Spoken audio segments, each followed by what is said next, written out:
আচ্ছা, একটা মানুষ বাঁচে কতদিন? কতদিন বাঁচে মিনিমাম বলুন না? শিক্ষিত মানুষ আপনি বলছেন 60-70 বছর। না, 60-70 বছর বাঁচে না। একটা মানুষ যদি 7 বছর পৃথিবীতে থাকে তাহলে 30 বছরও ঘুমায় আর 30 বছরও বেঁচে থাকে। এই 30 বছরের ভিতরে, এই 60 বছরের ভিতরে 30 বছর ঘুমিয়েছে, থাকলো 30 বছর, তাই তো? এর ভিতরে আরো 10 বছর আপনি বাদ দেন। 10 বছর কেন, আরো বেশি। জন্ম থেকে ওর জ্ঞান বুদ্ধি হতে লেগেছে টাইম কত বছর? 10 বছর। তাহলে আর থাকলো কত বছর? 20 বছর। আবার ওইদিকে যখন বুড়ো হয়ে যাবে, মাথায় কাজ করবে না, চোখে কম দেখবে, এরকম আরো 5 বছর মাইনাস করে দেন। থাকলো কত বছর? 15 বছর। এই 15 বছরের ভিতরে স্কুলে চাকরি করে, তাতে টাইম দিতে হয়, বইয়ের পেছনে টাইম দিতে হয়, স্ত্রীর পিছনে টাইম দিতে হয়, ব্যবসা বাণিজ্য করে, ওর ভিতরে গোসল পায়খানা আছে, ওর ভিতরে রাজনীতি আছে, ওর ভিতরে মাদ্রাসা জলসা শোনা আছে, ওর ভিতরে জামা কাপড় পরা আছে, ওর ভিতরে টোটাল কাজ ওর ভিতরেই আছে, তাই না? তার মানে আপনি আরো 5-7 বছর মাইনাস করেই দেন।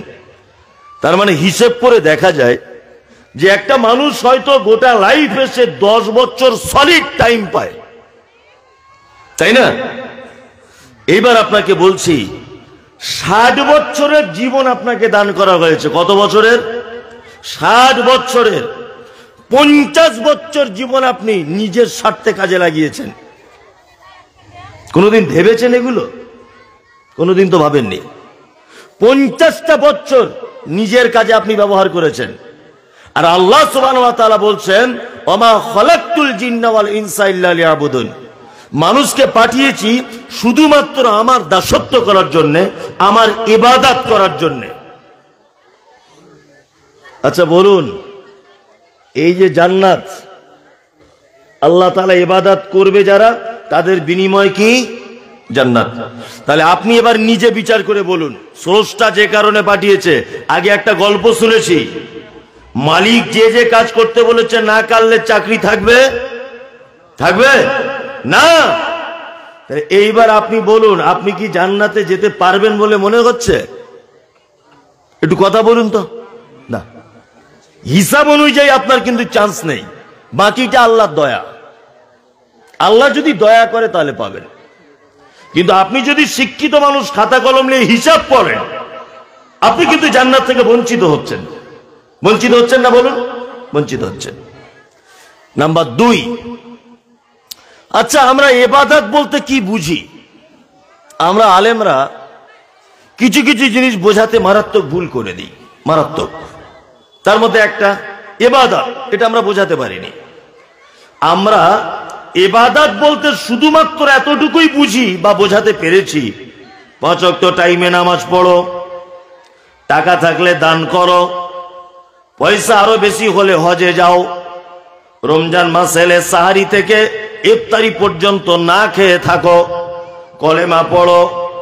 এইগুলো আমরা ইবাদত, এটা আমরা ভাবি। এইগুলো ছাড়া ইবাদত নেই। আল্লাহু আকবার। ইবাদত এটা এমন একটি কাজ।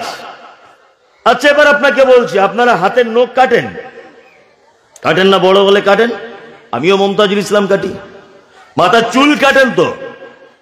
কাটেন। এখন নখ আপনি এমনিতে কাটেন, এই নখটা ইবাদত বোঝাচ্ছি আপনাকে। এই নখটা আপনি শুক্রবারের দিন কাটুন। যদি বলুন শুক্রবারে কাটলে লাভ কি? এই উদ্দেশ্যে করে আপনি কাটুন যে শুক্রবারে আল্লাহ নবী সাল্লাল্লাহু আলাইহি ওয়াসাল্লাম শরীরের অবশিষ্ট লোম, নখ এইগুলো কাটতেন। নবীজি কাটতেন বলে আমি আজকের দিনে কাটছি। এই হিসাবে যদি আপনি আপনার নখটাও যদি কাটেন, অবশ্যই এটা ইবাদত। বুঝাতে পেরেছি? আচ্ছা, আমরা পিপাসা পেলে পানি পান করি, করি না? করি। কেউ দাঁড়িয়ে করি, কেউ বসে পান করি, কেউ রাস্তায় বাইক চালাতে চালাতেই পান করি, কেউ ছুটতে ছুটতে পান করছে, যে যেমন পরিস্থিতির সম্মুখীন হয় আর কি, তাই না? হ্যাঁ। আজ থেকে এক কাজ করুন তো, এই এক গ্লাস পানি পান করার সময় কয়েকটা জিনিস মাথায় রাখুন। এক, ডান হাতে গ্লাস ধরবেন। 2, পানিটা দেখে পান করবেন। 3, বসে পান করবেন। 4, বিসমিল্লাহ বলে পান করবেন। 5, 3 নিঃশ্বাসে পান করবেন। 6, পান করা হয়ে গেলে আলহামদুলিল্লাহ বলবেন। শুধু আপনি যদি পানিটা এই 6টা পদ্ধতিতে যদি পান করেন, অবশ্যই ওটা আল্লাহর ইবাদত।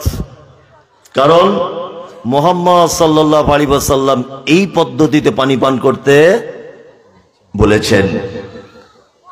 আমরা সবাই জামা কাপড় তৈরি করি, এ বক্তব্য সবাই রাখবে না। আরে আমি যে দামি লোক, দামি কথা বলছি তা নয়। মানে ঘটনা হচ্ছে ইসলামটাকে খোলাসাভাবে উপস্থাপন করতে হবে, ভেঙে চুরে বুঝিয়ে দিতে হবে, তবে তো মানুষ বুঝবে। ইবাদত করো ও বন্ধুরা, ইবাদত করো, মায়েরা ইবাদত করো, বেশি করে নামাজ পড়ো, রোজা করো, ঘোড়ার ডিম বুঝবে, কিচ্ছু বুঝতে পারবে না। মানুষ স্রষ্টার থেকে কেন দূরে চলে যাচ্ছে? কেন? আল্লাহর সঙ্গে আমাদের দূরত্বটা কোথায়? সব থেকে বড় কথা, আমরা আল্লাহকে চেনাতে পারিনি আলেমরা আজও পর্যন্ত। এটা জানেন যে আল্লাহকে আবিষ্কার করা যায়? জানেন এটা? আল্লাহকে আবিষ্কার করতে হয়, এটা জানেন? আবিষ্কার করা যায়? জানেন না। আবিষ্কার মানে খুঁজে পাওয়া। এই তো শিক্ষিত মানুষের আছে। আবিষ্কার মানে খুঁজে পাওয়া। আপনি আল্লাহকে খুঁজে পাচ্ছেন না? দেখবেন আপনাকে দেখাবো আল্লাহকে, সহজে এক্ষুনি মাথায় ঢুকে যাবে। 1, রসগোল্লা খান না? রসগোল্লা খান তো? খুব টেস্ট, আলহামদুলিল্লাহ, কি মিষ্টি। বলি কি বলি না? বলি। আচ্ছা, রসগোল্লা কি দিয়ে তৈরি হয়? কি দিয়ে? ছানা দিয়ে। ইয়েস, ছানা দিয়ে। আচ্ছা বলুন তো, ছানাটা কি দিয়ে হয়? দুধ দিয়ে হয়। বুঝুন, কথা বলবেন না। আচ্ছা বলুন, দুধ কোথা থেকে এসেছে? বলুন, গাভীর পেট থেকে এসেছে, তাই না? গাভী কি খায়? ঘাস খায়। ওই আপনার ধানের যেটা কি বলে, আমাদের ওখানে বিচুলি বলে, আপনাদের কি বলে জানি না, কারি, কারি খায়, তাই না? ওর ভিতরে আছে গোস্ত, ওর ভিতরে আছে রক্ত, অর্ধেকের ভিতরে, অর্ধেকের ভিতরে পেটের ভিতরেই আছে গোবর। গোবর যখন গরু পায়খানা করে গন্ধ করে না? সেন্ট, গন্ধ, তাই না? আল্লাহ সুবহানাহু ওয়া তাআলা বলছেন, আমি রক্ত, গোবর, মাংস সব কিছুর ভিতর থেকে আমি স্বচ্ছ দুধ তার বাঁট দিয়ে আস্তে আস্তে করে, বান্দা তুমি ছানার মিষ্টি খাবে বলে আমি বার করে দিয়েছি। আল্লাহু আকবার। আপনি কখনোই দেখেছেন যে গরুর 1 গ্লাস দুধ পান করতে গিয়ে গোবরের গন্ধ করছে? দেখেছেন? কে করলো এটা? কে? আল্লাহ, আল্লাহ, আল্লাহ। আল্লাহকে আবিষ্কার করতে হয়। তা ভেঙে ভেঙে বললে মানুষ বুঝতে সুবিধা হবে। যেটা বলছিলাম ইবাদত। এইবার একটা কথা, আপনি প্যান্ট, জামা প্যান্ট তৈরি করেন ঈদের সময়তে, করেন না? করেন। যে যেমন পারে ড্রেস করে, ঈদের সময়তে পরে। তা আপনি দর্জিকে গিয়ে শুধু এতটুকু বলুন যে ভাই, আমার যে প্যান্টটা বানাবেন এই প্যান্টটা যেন গাঁট থেকে 4 আঙ্গুল উপরে যেন থাকে। এই যে 4 আঙ্গুল উপরে এই জায়গায় প্যান্টটা যেন থাকে। দর্জি আপনাকে এই কথা বলবেই যে ভাই আপনি তো সে আদিম যুগের লোকের মতো, এখনকার ছেলেরা মাটি পরিষ্কার করতে করতে যাচ্ছে রাস্তা দিয়ে, আর আপনি গাঁটের উপরে করছেন কেন? কেন? আপনি তখন বলুন যে গাঁটের উপরে পড়ার কথা বলেছেন মুহাম্মদ সাল্লাল্লাহু আলাইহি ওয়াসাল্লাম। তার মানে আপনি একটা পোশাক পরেও আপনি আল্লাহর ইবাদত করলেন বা নবী মুহাম্মদ সাল্লাল্লাহু আলাইহি ওয়াসাল্লামের সুন্নাত অবলম্বন করলেন। বিনিময়ে নেকি পাবেন কি পাবেন না? পাবেন, পাবেন। নাম্বার 2, আমাদেরকে পৃথিবীতে পাঠানো হয়েছে শুধু ইবাদতই করবে একটা মানুষ, এটাই ঠিক। তারপরে আমাদের অনেক দায়িত্ব দেওয়া হয়েছে, অনেক দায়িত্ব। এইবার আপনাকে আর একটা কথা বলি। আচ্ছা বলুন তো, সারা পৃথিবীতে আল্লাহ সুবহানাহু ওয়া তাআলা কোরআন মাজিদে কথা বলছেন, ইউসাব্বিহু লিল্লাহি মা ফিস সামাওয়াতি ওয়া মা ফিল আরদ। মাওলানা সাহেব কোরআন আছে তো? এটা আছে। আল্লাহ বলছেন ইউসাব্বিহু লিল্লাহি মা ফিস সামাওয়াতি ওয়া মা ফিল আরদ। পৃথিবীতে পদার্থ, জড় পদার্থ যা কিছু আছে সবাই আল্লাহর তাসবিহ বর্ণনা করে, আল্লাহর ইবাদত করে। গরু আল্লাহর ইবাদত করে, ছাগল আল্লাহর ইবাদত করে, মুরগি আল্লাহর ইবাদত করে, সাপ আল্লাহর ইবাদত করে, ব্যাঙ আল্লাহর ইবাদত করে। করে কি করে না? করে, করে। এবার আপনাকে বলছি, বলুন পৃথিবীতে মানুষ বেশি না অন্যান্য প্রাণীরা বেশি? মাশাআল্লাহ, ঠিকই বলেছে, মানে যেটা বুঝেছে সেটা বলেছে, ওই জন্য বললাম মাশাআল্লাহ। পৃথিবীতে মানুষ বেশি। দাঁড়ান, এই যে আমার পাশে বসে আছে আমার প্রাণ প্রিয় সেলিম ভাই, উনি বসে আছেন। ওনার বাড়িতে মেম্বার হচ্ছে 10 জন, ধরে নেন 10 জন। 10 জনাই দেখবেন রাতের বেলা যখন শুয়ে থাকে, ওনার বেটিরা, উনি, ওনার স্ত্রী, ওনার নাতি সব যখন রাতে শুয়ে যায় তখন দেখবেন আলাদা আলাদা মশারি টাঙিয়ে ঘুমায়। বাড়িতে মশা আছে কতটা? নিশ্চয়ই 10টা নেই, আচ্ছা। আপনার স্ত্রীকে বলবেন তো যে রান্না করতে করতে একটু আখের গুড় চুলোর সাইডে ফেলে দাও, গুড় ফেলে দেবেন, দেখবেন হাজার হাজার পিপিলিকা গুড়টা খাওয়ার জন্য এসেছে। যে পিপিলিকা গুলো আপনার বাড়িতে আছে অত জনসংখ্যা আপনার গ্রামে নেই, আছে বলুন? নেই। তার মানে বোঝা গেল যে সারা পৃথিবীতে মানুষ সব থেকে কম, অন্যান্য প্রাণীরা বেশি। তাহলে আল্লাহ সুবহানাহু ওয়া তাআলা বলছেন ইউসাব্বিহু লিল্লাহি মা ফিস সামাওয়াতি ওয়া মা ফিল আরদ। পৃথিবীতে পদার্থ, জড় পদার্থ যা কিছু আছে সমস্ত কিছু আমার ইবাদত করে। আল্লাহর ইবাদত করে কি করে না? করে। গরু তার ভাষাতে করে, ছাগল তার ভাষাতে করে, শ্রীগাল তার ভাষাতে করে, হাঁস তার ভাষাতে করে, মুরগি তার পদ্ধতিতে করে, বিড়াল তার পদ্ধতিতে করে। পৃথিবীতে যত যা কিছু আছে গাছপালা নিজের পদ্ধতিতে করে, সবাই নিজের পদ্ধতিতে আল্লাহকে ডাকে। ডাকে কি ডাকে না? ডাকে। তাহলে এতগুলো প্রাণী, পশু পাখি, গাছপালা, পাহাড় পর্বত, নদ নদী, মাছ সবাই ইবাদত করে, এতেও আল্লাহর মন ভরল না। এই আমাদের মতো বদমাইশ লোকগুলোকে পৃথিবীতে পাঠানোর উদ্দেশ্য কি? জীবনে দেখেছেন যে একটা বাঘ আর একটা বাঘকে হত্যা করেছে, খুন করেছে? শুনেছেন? শুনেছেন? শুনেননি? জীবনে দেখেছেন আপনাদের পাড়ায় একটা কুকুরকে আর একটা কুকুর কামড়ে কামড়ে একদম শেষ করে দিয়ে খেয়ে নিচ্ছে? দেখেছেন? দেখেননি? আল্লাহ তাআলা বলতে গিয়ে বলেছেন উলাইকা কালানাম বাল হুম আযাল উলাইকা হুমুল গাফিলুন। মানুষ তো খারাপ খারাপ, মানুষ চতুষ্পদ প্রাণীর থেকেও নিকৃষ্ট। আল্লাহ এ কথা বলছেন যে যাদেরকে আমি প্রতিনিধি করে পাঠিয়েছি এরা চতুষ্পদ প্রাণীর থেকেও খারাপ। তারপরেও আমাদেরকে পাঠানো হয়েছে কেন? চতুষ্পদ প্রাণীর থেকে মানুষ খারাপ না? খারাপ। প্রমাণ আপনি দেখবেন। আপনার বাড়িতে ছাগল আছে, এটা খারাপ ভাবে নেবেন না, বোঝানোর জন্য বলছি। ছাগল আছে, অনেকজনের বাড়িতে আছে। একটা ছাগল সাধারণত তার পেটে বাচ্চার জন্য সে অন্য পুরুষ ছাগলের সঙ্গে যৌবনের সম্পর্ক করতে হয়, তবে তার পেটে বাচ্চা আসে। মিনিমাম মা চাচিদের মুখে গল্প শোনা যে 6-7 বছর, 6-7 মাস না 8 মাস হলে তবে বাচ্চা পেটে আসে তার, একটা বাচ্চা ছাগলের, তাই না? একটা 3 মাসের বাচ্চা ছাগলকে একটা পুরুষ ছাগলের কাছে গিয়ে বেঁধে দিয়ে আসুন যে তার সঙ্গে মেলামেশা করবে, দেখবেন সে তার গায়ের ঘেরান সঙ্গে তার থেকে ফেরত চলে আসবে, কখনোই তার সঙ্গে শারীরিক সম্পর্ক করবে না। পরীক্ষা করবেন কালকে। কুকুর ফাল্গুন মাস, চৈত্র মাসে তাদের শারীরিক সম্পর্ক নেই, ওর একটা নির্দিষ্ট টাইম আছে। একটা বাচ্চা কুকুর, তার পিছনে কেউ ঘুরছে না। একজন প্রাপ্তবয়স্ক কুকুরিনী, তার পিছনে দেখবেন সবাই ঘুরছে। মানে পৃথিবীর প্রতিটা প্রাণী জানে যে যৌবনের সম্পর্কের জন্য একটা নির্দিষ্ট টাইম আছে, আছে না? আছে। ছাগল তার শরীর গরম হলে তার আবহাওয়া দেখে বোঝা যায়, তার আচার আচরণে বোঝা যায় এ এখন গরম হয়েছে, একে এখন কোন একটা পুরুষ ছাগলের কাছে নিয়ে যেতে হবে। এই গরম হওয়া ছাড়া আপনি যদি একটা ছাগিকে কোন একটা পুরুষ ছাগলের কাছে নিয়ে যান, জীবনে শারীরিক সম্পর্ক করবে না। অথচ পেপার পত্র পত্রিকায় দেখতে পাওয়া যায় 12 বছরের মেয়েকে ধর্ষণ করেছে 60 বছরের পুরুষ মানুষ। দেখতে পাওয়া যায় কি যায় না?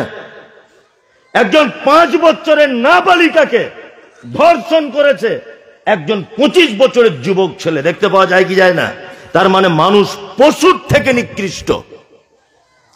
পশুরা তবু একটা নিয়ম শৃঙ্খলার ভিতরে থাকে, শুধু মানুষই নিয়ম শৃঙ্খলা অতিক্রম করে চলে, তার নাম কি? মানুষ। ওই জন্য আল্লাহ তাআলা বলেছেন উলাইকা কাল আনাম বালহুম আযাল, চতুষ্পদ প্রাণীর থেকে নিকৃষ্ট।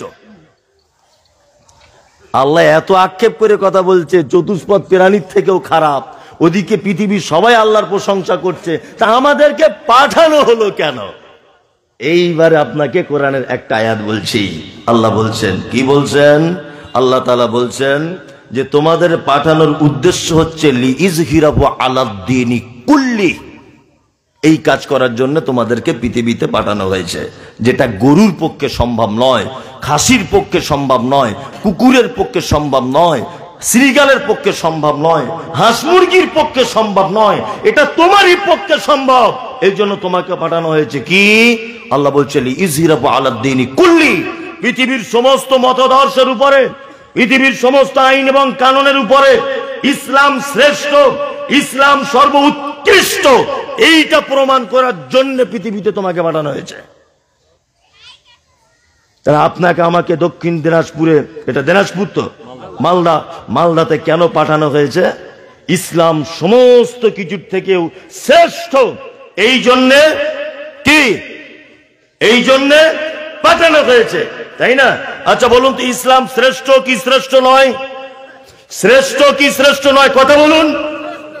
প্রমাণ কি করে করবেন? আমি সত্যি মাঝে সাঝে অবাক হই। আসলে আমি কিন্তু খুব বড় মৌলভী সাহেব না, আমি অ্যাকচুয়ালি জেনারেল লাইনে পড়াশোনা করেছি, ঠিক আছে? তারপরেও মাদ্রাসাতেও পড়েছি। আমি বিশাল যে বড় ফতোয়া দেওয়া আলেম তাও নয়। তবে আমি, আমার একটা ছোট্ট গুণ আল্লাহ আমাকে দিয়েছে যে আমি সামান্য সামান্য জিনিস নিয়ে ভাবি যে এটা কেন, আর আমার প্রত্যেক কথাতে একটা কেন থাকে। কেন এটা এইভাবে হলো, কেন এটা কেন হচ্ছে না? আপনার জীবনে সফলতা আসবে না যদি কেন শব্দ না থাকে। কি বলছি বুঝতে পারছেন না? কেন প্রতিটা জিনিসে আপনাকে বলতে হবে কেন এটা।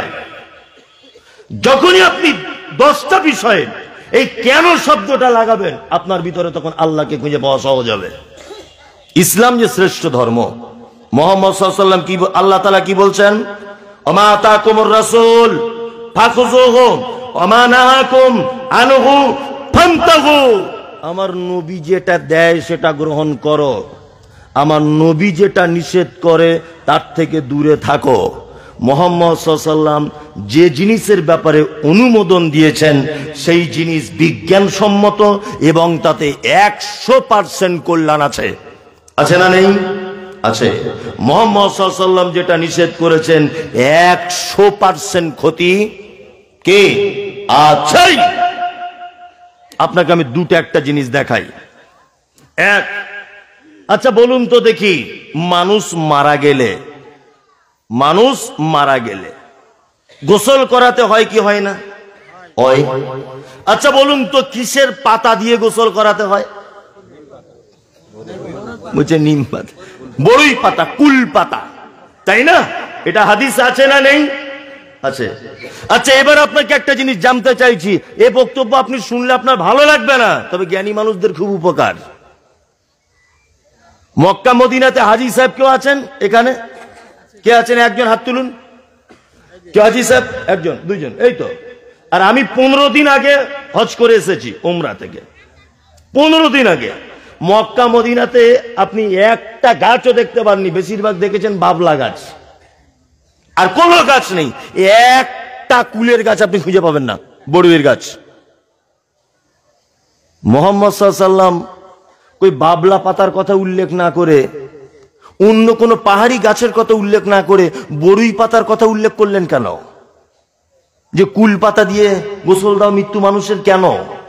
আল্লাহু আকবার। এগুলো বিস্ময়ে অভিভূত হবেন আপনি, অবাক লাগে।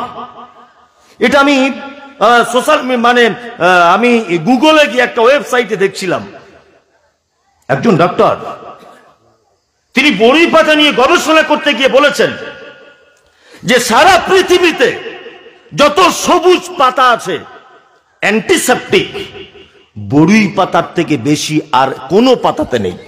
আল্লাহু আকবার। ওই জন্য চিকিৎসা বিজ্ঞানীদের ভাষা হচ্ছে এই, আমি মমতাজুল ইসলাম বলছি, যদি এ কথা সত্য প্রমাণ না হয় আপনি আমাকে ফোন করে দুটো গাল দিয়ে নিয়েন। যাদের পায়ে ঘা হচ্ছে রাজমিস্ত্রি কাজ করে, চুলকানি হচ্ছে গোটা শরীরে, যেটাকে বলে এক্সিমা, বা যাদের দাঁত হচ্ছে না শরীরে, অনেক সময় বর্ষার দিনে হয় না, হয়, কোন ওষুধে কাজ হচ্ছে না, তাই তো? আমি মমতাজুল ইসলাম আপনাকে এটা চ্যালেঞ্জ করে বললাম, 1000 মানুষ আমার কথাতে উপকৃত হয়েছে, ফোন করে ডাইরেক্ট বলেছে হুজুর আপনার কথা 100% ঠিক। আমি বললাম এটা আমার কথা নয়, মুহাম্মদ সাল্লাল্লাহু আলাইহি ওয়াসাল্লামের পদ্ধতি। বড়ি পাতা গরম পানিতে দিয়ে ভালো করে ফুটিয়ে ওই পানিটা দিয়ে ওই ক্ষত স্থানগুলো ভালো করে ধুয়ে দেবেন, ইনশাআল্লাহ ভালো হয়ে যাবে, ওষুধের থেকে আগে কাজ হবে। দই যদি গরম পানিতে না দেন তাহলে বড়ি পাতা ভালো করে পেস্ট করবেন মিক্সচার মেশিনে দিয়ে দিয়ে ওই ঘায়ে আপনি প্রলেপ দিবেন, এরকম ভাবে লাগিয়ে দেবেন, 1 সপ্তাহ ব্যবহার করুন।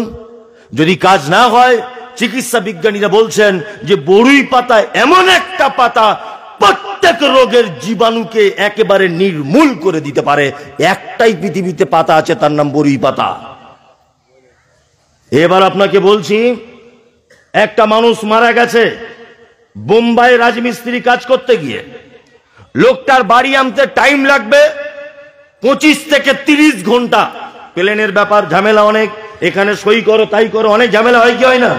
হয়।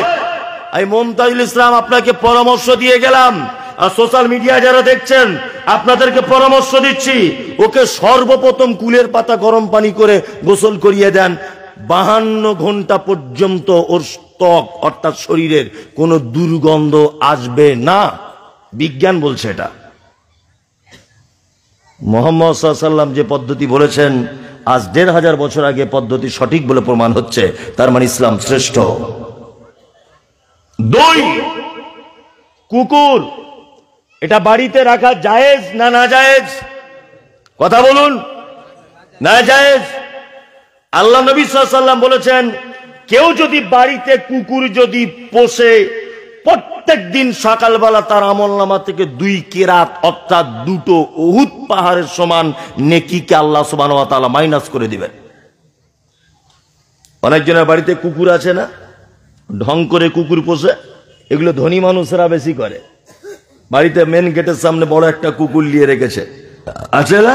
আসলে ও জানে না যে মুহাম্মদ সাল্লাল্লাহু আলাইহি ওয়াসাল্লাম কি বলেছেন, যে কুকুর পোষা নিষেধ, তবে প্রশিক্ষণ প্রাপ্ত কুকুর যদি হয়, আপনার গোয়াল ঘর, ছাগলের খামার, গরুর খামার, চৌকি দেওয়ার জন্য তাকে রাখা যেতে পারে, ইসলাম অনুমোদন দিয়েছে। নাম্বার 2, আচ্ছা বলুন তো, বিড়াল এটা বাড়িতে রাখা যায় কি যায় না? যায় কি যায় না? যায়। এটা যাবে, বিজ্ঞান প্রমাণ করেছে। আমাদের নবী মুহাম্মদ সাল্লাল্লাহু আলাইহি ওয়াসাল্লাম তিনি বলেছেন যে কোন পাত্রে যদি কুকুর একবার যদি জিভ দিয়ে চেটে দেয়, একবার পানি দিয়ে ধৌত করো, বিষ যাবে না, দ্বিতীয়বার ধৌত করো, বিষ যাবে না, তৃতীয়বার ধৌ, বিষ যাবে না, 6 বার ধৌ, বিষ যাবে না, 7 বারের মাথাতে তুমি ভালো করে মাটি দিয়ে মেজে নাও, তবে তোমার থালার বিষ নষ্ট হবে। বিজ্ঞান এ কথা বলছে। অবশ্যই কুকুরের লালাতে জলতঙ্ক রোগ পাওয়া গেছে, তাই তো শিক্ষিত মানুষ। একটা লোক বলুন, আমি ওয়েবসাইটে ঘুরে ঘুরে ঘুরে ঘুরে পাগল হয়ে যাচ্ছি নিজে গবেষণা করতে করতে। আজ পর্যন্ত সারা পৃথিবীর একজন বুদ্ধিজীবী, একজন বৈজ্ঞানিক এটা প্রমাণ করতে পারেনি যে বিড়ালের ভিতরে কোন রকমের জীবাণু আছে। নেই। বিড়াল যদি হিঁচড়ে নেয় এখানে যদি হিঁচড়ে নেয়, তাহলে একদিন, 2 দিন, 3 দিন ব্যথা করবে, তারপরে ভালো হয়ে যাবে। ওই হিঁচড়ানো থেকে আর দ্বিতীয় কোনো রোগের উৎপত্তি হবে না। কিন্তু কুকুর যদি আপনার হিঁচড়ে নেয়, আপনি বিষে আক্রান্ত হয়ে জলতঙ্ক নামক রোগে আক্রান্ত হবেন। বিড়ালের পক্ষে ওই রোগ নাই। মুহাম্মদ সাল্লাল্লাহু আলাইহি ওয়াসাল্লাম যা দিয়েছেন সেটা গ্রহণ করতে হবে। চলুন, আপনাকে সব বৈজ্ঞানিক তথ্য দিলে আপনার অবাক হয়ে যাবেন, আপনি যে কি কথা বলছেন। গাঁটের উপরে কাপড় পরা সুন্নত না গাঁটের নিচে কাপড় পরা সুন্নত?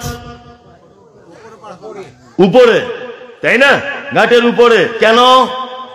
আল্লাহ নবী সাল্লাল্লাহু আলাইহি ওয়াসাল্লাম বলেছেন, কোন মানুষ যদি ইচ্ছাকৃত ভাবে গাঁটের নিচে কাপড় যদি ঝুলিয়ে পড়ে, তাহলে ওই পা থাকার জায়গা জাহান্নাম। কে বলেছেন? মুহাম্মদ সাল্লাল্লাহু আলাইহি ওয়াসাল্লাম। ওই পা থাকার জায়গা জাহান্নাম। কেন? একটা মানুষ যদি তার গাঁটের নিচে কাপড় ঝুলিয়ে পড়েই যদি থাকে, এই সামান্য একটা ব্যাপারের জন্য লোকটা জাহান্নাম চলে যাবে। কারণ কি? আপনি বিস্ময়ে অভিভূত হবেন যে এই কি কথা আপনি বলছেন। চিকিৎসা বিজ্ঞানীরা বলছেন, মানুষ যে সেক্স, নারী পুরুষ যে সেক্স করে, এর জন্য যে হরমোনের প্রয়োজন হয়, এই হরমোন থাকে বা হরমোন বেশিরভাগ থাকে এই হাঁটুর এই জায়গাটাতে হরমোন তৈরি হয়। বিজ্ঞান বলছে যে সারা দিনে 24 ঘন্টার ভিতরে 8.5 ঘন্টা যদি এই গাঁটের এই জায়গাটা যদি পর্যাপ্ত পরিমাণে হাওয়া বাতাস রোদ্দুর যদি না লাগে, এক সময় এমন একটা দিন আসবে তার সেক্স বলে শরীরে কিছুই থাকবে না, তার শরীরে হরমোন বলে কিছুই থাকবে না, সে হয়ে যাবে পঙ্গু। স্ত্রীর কাছে যেতে তার লজ্জা হবে। মেয়েরা ভুরু ফিল আপ করছে, ভুরু চাচ্ছে, চাচ্ছে না? চাচ্ছে। এটা আল্লাহ কেন দিলেন? এটা তো নাও দিতে পারতেন, নাও তো দিতে পারতেন। এটা কেন দিয়েছেন? এই যে যখন ঘাম হয় শরীর থেকে, এই ঘামগুলো এইখানে হয়। জীবনে কোনোদিন দেখেছেন যে ভুরুর তলা দিয়ে ঘাম এইখানে ঝরেছে? জীবনে দেখতে পাবেন না, কখনো দেখতে পাবেন না। খুব অতিরিক্ত যদি হয়ে যায়, তাহলে আপনি দেখবেন ভুরু ছেদ করে এখানে আসছে। খুব কম, 99% সম্ভব নয়, 1% ধরে নিলাম সম্ভব। এটা দেওয়ার মানে কি? আল্লাহ সুবহানাহু ওয়া তাআলা এই যে চোখ, এটাকে আরো বেশি সেফটি রাখার জন্য, আরো বেশি সুস্থ রাখার জন্য ঘাম এইখান থেকে পড়ে আস্তে আস্তে এদিকে চলে আসবে। লক্ষ্য করবেন, শুধু ভাত খেলে আর ঘুমালে হবে না, এগুলো ভাবতে হবে যে এইটা কেন আল্লাহ দিলেন। এটা তো নাও দিতে পারতেন। ঘাম দেখবেন এইখান থেকে আস্তে আস্তে এইদিকে চলে আসছে। কারণ কি? চোখটাকে নিরাপত্তা দিয়েছে এইটা দিয়ে। মেয়েরা ভুরুগুলো চাচ্ছে, চাচ্ছে না? চাচ্ছে কি চাচ্ছে না? চাচ্ছে। বিজ্ঞান প্রমাণ করছে এটা, যে কোন মেয়ে যদি ভুরু যদি চাচ্ছে, এই ভুরুর গোড়াতে এমন কিছু সূক্ষ্ম শিরা উপশিরা আছে যেগুলো মাইক্রোস্কোপ যন্ত্র দিয়েও দেখা অসম্ভব হতে পারে। যে মহিলারা বেশিরভাগ ভুরু ফিল আপ করে, তাদের পেটে বাচ্চা আসার সম্ভাবনা খুব কম। বাচ্চা নাও আসতে পারে, তারা কোনোদিন নাও মা হতে পারে। আল্লাহু আকবার। আচ্ছা, এইগুলো শোনার বা বলার দরকার আছে কি নেই? আচ্ছা, এগুলো জানার প্রয়োজন আছে না নেই? আছে। শুধু নামাজ পড়ুন, রোজা করুন, হজ করুন, যাকাত দিন, মাদ্রাসায় দান করুন, এর ভিতরে ইসলাম সীমাবদ্ধ নয়। আপনি ছোট করে ব্যাপারগুলো দেখুন, ভাবুন। মুহাম্মদ সাল্লাল্লাহু আলাইহি ওয়াসাল্লাম যে বিচার করেছেন বা যে সাজা দিয়েছেন, এটা সঠিক না ভুল? কথা বলুন। সঠিক? সঠিক। এই বক্তব্যটা আমি আজ থেকে 2 বছর আগে দিয়েছি, হয়তো সোশ্যাল মিডিয়াতে শুনেছেন। আজকে আবার একটা কথা আপনাকে বলছি, ভালো করে শুনে নেন। এক, আমাদের কখনো কখনো অজু করার পরে পিছন দিক দিয়ে হাওয়া বার হয়ে যায়, বায়ু সরে যায়, তাই না? আবার আমাদের অজু করতে হয়, হয় কি হয় না? তা আমাকে একজন ছেলে বলছে যে, মৌলভী সাহেব, আপনাদের নবী সব ভালো কথা বলেছে, এক জায়গা আমার খুব আপত্তি। কোন জায়গা আপত্তি? বলছে পাছার দিক দিয়ে হাওয়া বার হয়েছে, অথচ পৌষ মাসের কনকনে শীতে আল্লাহ নবী অজু করতে বলেছেন, হাত ধুতে বলেছেন, পা ধুতে বলেছেন, চোখে মুখে পানি দিতে বলেছেন, গুলি করতে বলেছেন, কান ধুতে বলেছেন এরকম করে, মাথা মাসা করতে বলেছেন এরকম করে, পাছায় পানি দিয়ে ধুতে বললেন না কেন? আচ্ছা বলুন, এই প্রশ্ন করার রাইট তার আছে না নেই? আছে? ইয়েস, আছে। শিক্ষিত ছেলের সাথে প্রশ্ন করতেই পারে, পারে না? পারে। আমি তখন ভাবতে শুরু করলাম, ঘটনা তো সত্যি, অপরাধ করেছে পাছা, ও হাওয়া বার করেছে, তা এদের কেন কনকনে শীতে ধুতে হবে? পাছাটা একটু ধুয়ে নিলে মিটে যেত। এগুলো আপনি অবাক হবেন শুনলে। দেখবেন, আপনাকে বলি, আপনি এখান থেকে মালদা যাবেন, ট্রেনে উঠেছেন, বাড়ি থেকে গোস্ত ডিম ভাত খেয়ে উঠেছেন ট্রেনে, এখন উঠেই আপনার কানে আওয়াজ আসছে, ঝালমুড়ি ঝালমুড়ি, আচার দিয়ে মাখিয়ে দেবো, মুড়ি মুড়ি মুড়ি। আপনার মুখে রস চলে এলো, অনেকদিন খাওয়া হয়নি, 15 টাকা দিয়ে একটা ঝালমুড়ি কিনে খেয়ে নিলেন। মালদা যেতে টাইম লাগবে 5 ঘন্টা, বোঝানোর জন্য বলছি। 5 ঘন্টা এরকম সিটে বসে আছেন, হ্যাঁ, চলাফেরা করছেন না। আগে বাড়িতে খেয়েছেন গোস্ত ভাত ডিম ভাত, আবার তার উপরে টকের ঝালমুড়ি, তাই তো? তাহলে এর ভিতরে গিয়ে আস্তে আস্তে গ্যাস হবে কি হবে না? হবে, হবে। আপনি আস্তে আস্তে ঝালমুড়িওয়ালার কাছে হেঁটে হেঁটে গেলেন, এই যে হেঁটে গেলেন, এই সহযোগিতা করেছে কে? পা। ঝালমুড়িটা মুখে মাখিয়েছেন, মুখে মাখিয়েছেন, মাখিয়ে জুত করে তুলেছেন, এই মুখ পর্যন্ত পৌঁছেছে কে? হাত। ভালো করে জুত করে চিবিয়েছেন, চেবানোর সহযোগিতা করেছে কে? আপনার গাল, তাই না? ঝালমুড়ি খাবো, এটা প্রথম আপনার ব্রেনে এনেছে কে? এ, তাই না? কানে শুনেছে ঝালমুড়ি ঝালমুড়ি, এ শুনেছে, শুনেছে না? শুনেছে। হাত মাখিয়েছে, পা হেঁটে হেঁটে গেছে, পেট, এর কোনো দোষ নেই, এ তো ব্যারেল, এ তো একটা ট্যাঙ্কি, এর কাজই হচ্ছে মাল এখান থেকে উল্টো পাল্টা দিলে তলার দিক দিয়ে বার করে দেওয়া, এটা এর কাজ। আপনি দাঁত বার করে হাসছেন, আমি হাসির কথা বলছি না, ভাবনার কথা বলছি, ভাবনার কথা বলছি। এই কথাগুলো 1 কুইন্টাল করে ওজন, আপনি নিতে পারছেন না, তাই 1 কুইন্টাল ওজন আপনি নিতে পারছেন না। মুহাম্মদ সাল্লাল্লাহু আলাইহি ওয়াসাল্লাম বলেছেন, অজু যদি ভেঙে যায় তুমি পাছা ধোয়া লাগবে না, কারণ অপরাধ ওর নয়। তোমার অঙ্গ প্রত্যঙ্গের মেন অপরাধীদেরকে সাজা দেওয়া হয়েছে, পৌষ মাসের কনকনে শীতে তাদেরকে ধুয়ে জব্দ করো। হাত মুড়ি মাখিয়ে গালে তুলেছে, ওকে ধোও। কান শুনেছে, ভালো করে মাসা করো। মাথা এ ভাবিয়েছে ঝালমুড়ি খেতে হবে, কনকনে শীতে ওকে ভালো করে মাসা করে নাও। পা হেঁটে হেঁটে গেছে, ওই পর্যন্ত ধুয়ে নাও ভালো করে। মুখ চিবিয়ে চিবিয়ে পেটে ঢুকিয়েছে, 3 বার কুলি করো। নাক ঝালমুড়ির আচারের সেন্ট শুকেছে, ওর ভিতরেও পানি দে, ও অপরাধ, ও অপরাধ করেছে। পাছা কেন ধুতে বলবে? পাছার তো কাজই মাল এখানে উল্টো পাল্টা হলে তলার দিক দিয়ে নামিয়ে দেওয়া, ওর কোনো দোষ নাই। তার মানে বোঝা গেল মুহাম্মদ সাল্লাল্লাহু আলাইহি ওয়াসাল্লাম যাই বলেছেন সমস্ত কিছু বিজ্ঞানসম্মত এবং যুক্তি দিয়েও আপনার কোশ্চিন কালো কেটে দেওয়ার ক্ষমতা আছে? নাই। আল্লাহ তাআলা এইবার ইসলাম যে শ্রেষ্ঠ, এইবার আপনাকে একটা কথা বলি, মুহাম্মদ সাল্লাল্লাহু আলাইহি ওয়াসাল্লাম বলেছেন, তোমরা যখন পানি পান করবে তখন দাঁড়িয়ে পান করো, দাঁড়িয়ে না বসে। বোঝা, আমি এটা উল্টো করে বললাম আপনাদের জানার জন্য, বসে না দাঁড়িয়ে?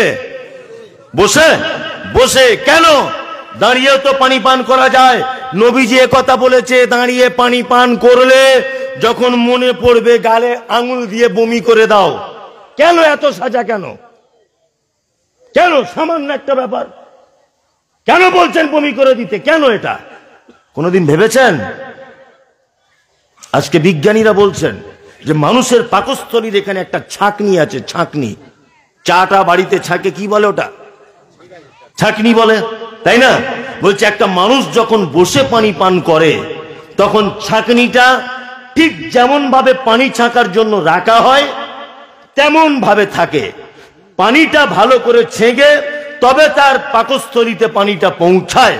আর মানুষ যখন দাঁড়িয়ে পানি পান করে তার তখন ছাঁকনিটা বন্ধ থাকে, পানি ডাইরেক্ট গিয়ে কিডনিতে হিট করে, ডাইরেক্ট পাকস্থলীতে হিট করে। ওই জন্য দীর্ঘদিন যাবত যদি কোনো মানুষ দাঁড়িয়ে পানি পান করে অবশ্যই সে কিডনির রোগে ভুগবে।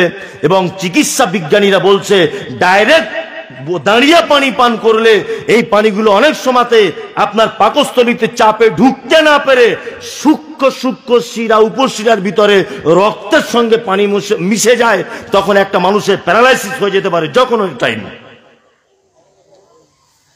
যে সমস্ত প্যারালাইসিসের রোগী সমাজে ভুগছে, দেখবেন খোঁজ নিয়ে গোপন ভাবে তদন্ত করে এর 80% মানুষ দাঁড়িয়ে পানি পান করে। যারা কিডনির সমস্যায় ভুগছেন, কিডনি যাদের খারাপ, যাদের লিভারের সমস্যায় ভুগছেন, অধিকাংশ মানুষকে আপনি লক্ষ্য রেখে দেখুন দাঁড়িয়ে তারা পানি পান করে। দাঁড়িয়ে পানি পান করার কারণে একটা মানুষ স্ট্রোক হয়ে যখন তখন মারা যেতে পারে। যে শিরার ভিতরে রক্ত সঞ্চালন করে, ওই শিরার ভিতরে পানি ঢুকে গেলে রক্তকে জাম করে দিয়ে এক পর্যায়ে যখন তখন ছটফট করে কুকুর শ্রীগালের মতো মারা যেতে পারে। তাহলে ইনশাল্লাহ আজকে থেকে আমরা বসে পানি পান করবো ইনশাল্লাহ। ইনশাল্লাহ বসে পানি পান করব ইনশাল্লাহ। চলুন, আল্লাহ তাআলা বলছেন, ইয়া আইয়ুহাল্লাযীনা আমানু, তোমরা যারা ঈমানের স্বীকৃতি প্রদান করেছ, ইন্নামাল খামরু, নিশ্চয়ই মদ তোমাদের জন্য হারাম। মদ কি কি হারাম।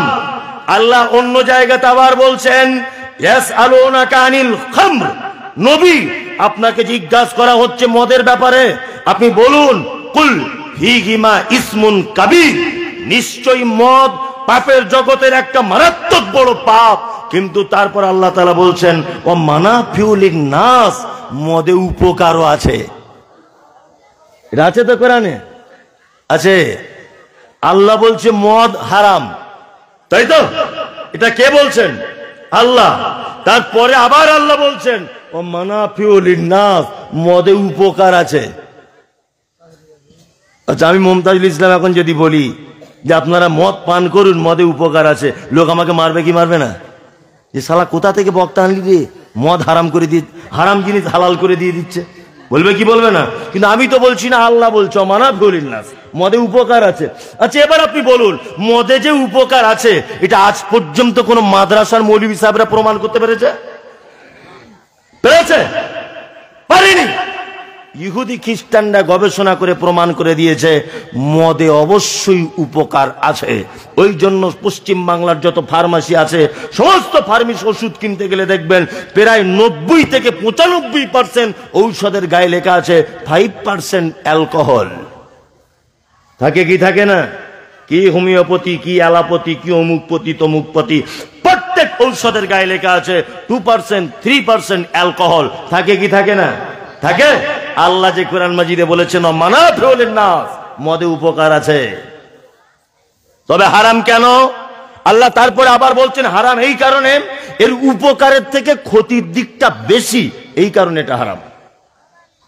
এর উপকারের থেকে ক্ষতির দিকটা বেশি, এই কারণে হারাম। তাহলে ইসলাম হচ্ছে শ্রেষ্ঠ একটা কি ধর্ম। এখন এইটাকে প্রমাণ করতে হবে আপনাকে। আচ্ছা বলুন, ভারতবর্ষের মাটিতে ইসলামী আইন, ইসলামী কানুন প্রতিষ্ঠা করা এটা সম্ভব না অসম্ভব? সম্ভব না অসম্ভব? অসম্ভব। কারণ হচ্ছে এদেশের পঞ্চায়েত সিস্টেম থেকে শুরু করে রাষ্ট্রপতি সিস্টেম পর্যন্ত তার 95% নাস্তিক, বেঈমান, কোরআন এবং হাদিসের শত্রু। তাহলে এই দেশের মাটিতে ইসলাম প্রতিষ্ঠা হবে কি করে? হবে কি করে? আমি মুমতাজুল ইসলাম আপনার মাদ্রাসায় চাকরি করি, সেক্রেটারি ক্যাশিয়ারের বিরুদ্ধে সব সময় কথা বলি। বলুন তো আমার চাকরি থাকবে না যাবে? যাবে। তার মানে মাদ্রাসার একটা নির্দিষ্ট দায়িত্বম্যান যে আছে তার কথা অনুযায়ী আমাকে চলা লাগবে, তাছাড়া চাকরি যাবে। ভারতবর্ষের যিনি সরকারের ক্ষমতায় রয়েছেন এই মুহূর্তে, কোন রাজনৈতিক দলের এটা আমি বলছি না, উনি ভালো না মন্দ এটা সবাই জানে, আর দ্বিতীয়বার বলার প্রয়োজন নেই। আপনি যদি এখন সরকারের বিপক্ষে যদি কোনো কাজ করেন, আপনাকে অ্যারেস্ট করা হবে কি হবে না? হবে, হবে। তার মানে বোঝা যাচ্ছে আপনি যার অধীনে বসবাস করেন তার কথা যদি আপনি মেনে না চলেন, আপনার ফলশ্রুতিতে আপনাকে জেলে বন্দী হয়ে থাকতে হবে। হবে না? হবে। এই মুহূর্তে তো সারা দেশে হিন্দু রাষ্ট্র করবে বলে তো উঠে পেরে লেগেছে, এখানে ইসলাম প্রতিষ্ঠা করা সহজ? তাহলে আপনি এখন প্রতিষ্ঠা করবেন কি করে? আল্লাহ যে বলছে তোমাকে পাঠানো হয়েছে ইসলাম প্রতিষ্ঠা করার জন্য। কেন আল্লাহ পাঠিয়েছে তো এই জন্য, ইসলাম প্রতিষ্ঠার জন্য। কিভাবে করবেন? সম্ভব?